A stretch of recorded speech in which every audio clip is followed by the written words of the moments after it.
Una quarantina di secondi alla partenza della sesta corsa dall'Arcoveggio, una prova per cavalli di 3 anni, fa le bizze Ilona Stecca, che speriamo riesca ad andare dietro la macchina senza particolari problemi, visto che sta per partire l'Elite Loop.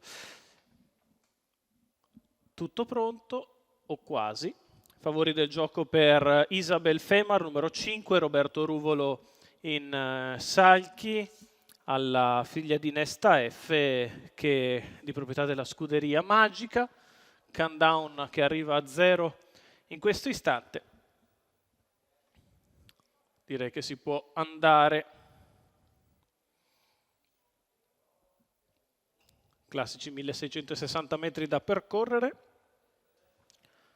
Autostart in movimento, all'1 Imma Horse Maurizio Cheli, 2 Italiano VV Roberto Vecchione, 3 Iper dei Greppi VP dell'Annunziata, 4 Ilona Stecca Manuel Pistone, 5 Isabel Femar Roberto Ruvolo, 6 Isabel Deirum Giorgio Cassani.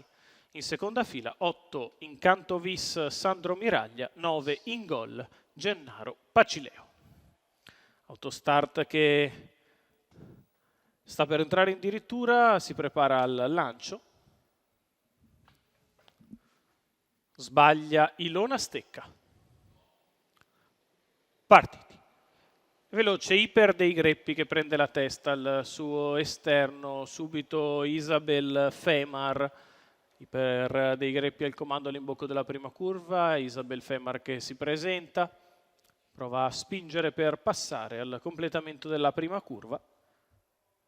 Primi 200 metri passati in 14,4, insiste Isabel Femar all'attacco di Iper dei Greppi, ne viene fuori un bel parziale, deve spingere per ottenere la testa Isabel Femar e così con un po' più di spesa rispetto al previsto passa addirittura 28,2 i primi 400 metri di corsa.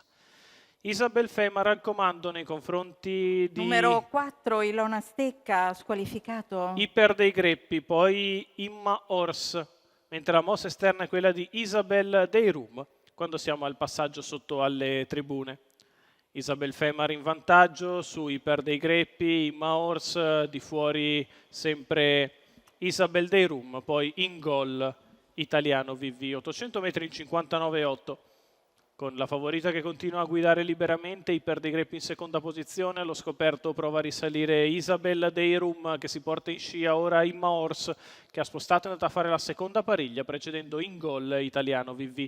Chilometro in 1,15,9 per Isabel Femar che ha sempre una lunghezza in mezza nei confronti dell'inseguitore Iper dei Greppi, mentre scompare Isabel Deirum, la mossa in mezzo alla pista da parte di Ingol che anticipa Italiano VV, due avanzano quando siamo all'imbocco dell'ultima curva, insiste Ingol che va all'attacco di Isabel Femar, galoppa numero Italiano 2 VV, Italiano all'ingresso VV. dell'addirittura d'arrivo Isabel Femar è in vantaggio, Ingol che l'attacca, poi Iper dei Greppi e Imma Horse, Ingol che prova a passare nei confronti di Isabel Femar che cerca la difesa, in gol, che va in gol, vince nei confronti di Isabel Femar. Al terzo Imma Horse, Gennaro Pacileo è allenatore e guidatore per i fratelli Meglio del 3 anni da Ringo Star Treb.